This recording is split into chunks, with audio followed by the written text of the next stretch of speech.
Hello teachers, welcome back to my channel learn English with Lijitha.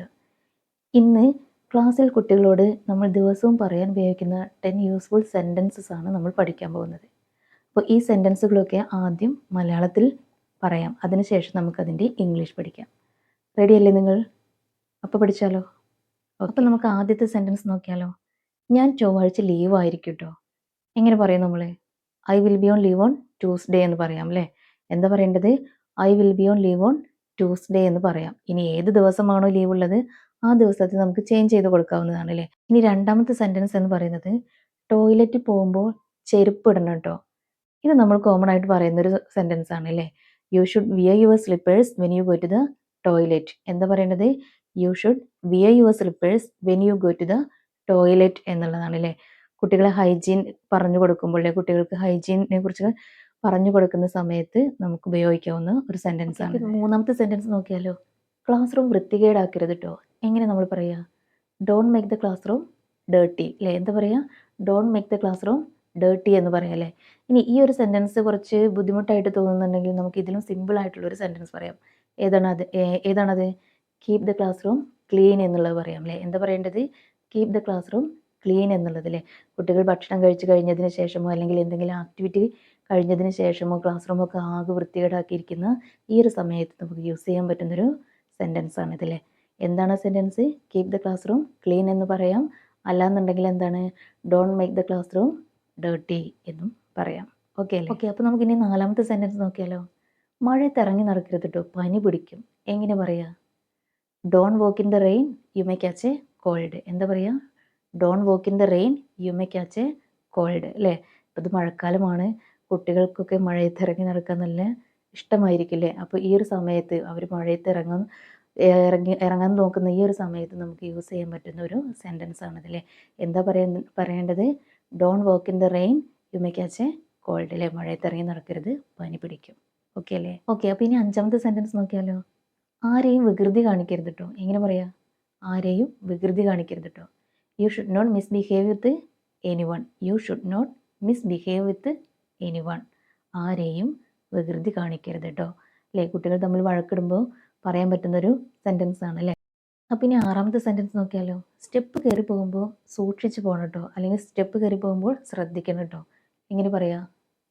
Be careful when you climb the steps. Be careful when you climb the steps എന്ന് പറയാം അല്ലേ. ഇനി ഇതിലും സിമ്പിളായിട്ട് നമുക്ക് ഏത് ഒരു സെൻറ്റൻസ് യൂസ് ചെയ്യാം. എന്തായിരിക്കും അത്? ഇതിന് സിമ്പിളായിട്ട് കെയർഫുള്ളി ഓൺ ദി സ്റ്റെപ്സ്. എന്താ പറയുക ഇതിന് സിമ്പിളായിട്ട്? Walk carefully on the steps അല്ലേ. കുട്ടികൾ സ്റ്റെയർ കേസ് കയറി പോകുന്ന സമയത്ത് നമുക്ക് യൂസ് ചെയ്യാവുന്ന സെൻറ്റൻസ് ആണല്ലേ. യൂസ്ഫുൾ അല്ലേ. അപ്പം ഇനി ഏഴാമത്തെ സെൻറ്റൻസ് നോക്കിയാലോ. ക്ലാസ് റൂമിൽ അങ്ങോട്ടും ഇങ്ങോട്ടും ഓടി നടക്കരുത് കേട്ടോ. എങ്ങനെ പറയാം? Don't run around during class time. എന്താ പറയേണ്ടത്? Don't run around during class time അല്ലേ. അതായത് കുട്ടികളിൽ ഡിസിപ്ലിൻ നിലനിർത്താനായിട്ട് നമുക്ക് ഈ സെൻറ്റൻസ് യൂസ് ചെയ്യാൻ പറ്റും. ഇതിൽ എട്ടാമത്തെ സെൻറ്റൻസ് നോക്കിയാലോ. ചോറ് കളയാതെ മുഴുവൻ തിന്നണം കേട്ടോ. എങ്ങനെ പറയാം? Finish all your food without wasting it. എന്താ പറയേണ്ടത്? Finish all your food without wasting it. അപ്പോൾ ഇത് കുറച്ച് ലോങ് ആയിട്ട് തോന്നുന്നുണ്ടെങ്കിൽ ഇതിനേക്കാൾ കുറച്ചുകൂടി സിമ്പിളായിട്ട് പറയാം. എന്താ പറയേണ്ടത്? ഇതിനേക്കാൾ സിമ്പിളായിട്ടുള്ള ഒരു സെൻറ്റൻസ് വേറെ. ഫിനിഷ് യുവർ ഫുഡ് അല്ലേ. ഇതിനേക്കാൾ സിമ്പിളായിട്ട് നമുക്ക് എന്ത് പറയാൻ പറ്റും? ഫിനിഷ് യുവർ ഫുഡ് എന്ന് പറയാൻ പറ്റും അല്ലേ.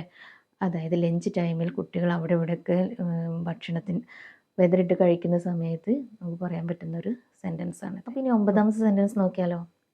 നാളെ കരയാതെ നല്ല കുട്ടിയായിട്ട് വരണം കേട്ടോ. നമ്മൾ യൂസ് ചെയ്യുന്ന സെൻറ്റൻസ് അല്ലേ ഇത്.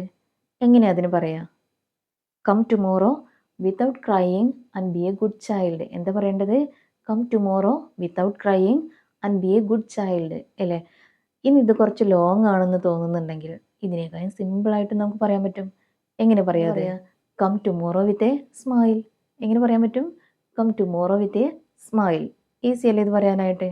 പുതിയ കുട്ടികൾ സ്കൂളിലേക്ക് വരുമ്പോൾ എല്ലാ ദിവസവും വരുമ്പോൾ എന്തായിരിക്കും? കരഞ്ഞു വിളിച്ചിട്ടായിരിക്കും വരുന്നുണ്ടാവും അല്ലേ.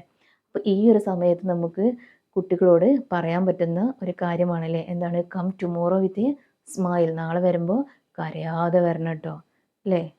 ഈസി അല്ലേ. അപ്പോൾ ഇനി നമ്മൾ നോക്കാൻ പോകുന്നത് ലാസ്റ്റ് സെൻറ്റൻസ്, 10th സെൻറ്റൻസ് ആണ് കേട്ടോ. എന്താണ്? ഇന്ന് രാവിലെ എന്താ കഴിച്ചത്? നമ്മൾ മിക്കപ്പോഴും ടീച്ചേഴ്സ് ചോദിക്കാറുള്ളതാണല്ലേ. എന്താണ്? അപ്പോൾ അതിനെന്താ നമ്മൾ ഇംഗ്ലീഷിൽ എങ്ങനെ ചോദിക്കും? നമ്മൾ what did you eat this morning എന്ന് എങ്ങനെ ചോദിക്കുക? What did you eat this morning. ഇനി ഇങ്ങനെ അല്ലെങ്കിൽ വേറൊരു രീതിയിൽ നമുക്ക് ചോദിക്കാൻ പറ്റും. എങ്ങനെയാണത്? What did you have four breakfast. എങ്ങനെ ചോദിക്കുക? What did you have four breakfast അല്ലേ? അപ്പോൾ മോർണിംഗിലെ കോൺവെർസേഷൻ ടൈമിലൊക്കെ നമുക്ക് യൂസ് ചെയ്യാൻ പറ്റും. ഇന്ന് നമ്മൾ ക്ലാസ്സിൽ ദിവസവും ഉപയോഗിക്കാവുന്ന 10 യൂസ്ഫുൾ സെൻറ്റൻസസ് ആണ് പഠിച്ചത് അല്ലേ? അപ്പോൾ ഈ സെൻറ്റൻസുകളൊക്കെ തന്നെ നിങ്ങൾ കുട്ടികളോട് സംസാരിക്കുമ്പോൾ അത് യൂസ് ചെയ്യുകയാണെന്നുണ്ടെങ്കിൽ ഇംഗ്ലീഷ് കമ്മ്യൂണിക്കേഷൻ സ്വാഭാവികമായും ഇമ്പ്രൂവ് ചെയ്യും.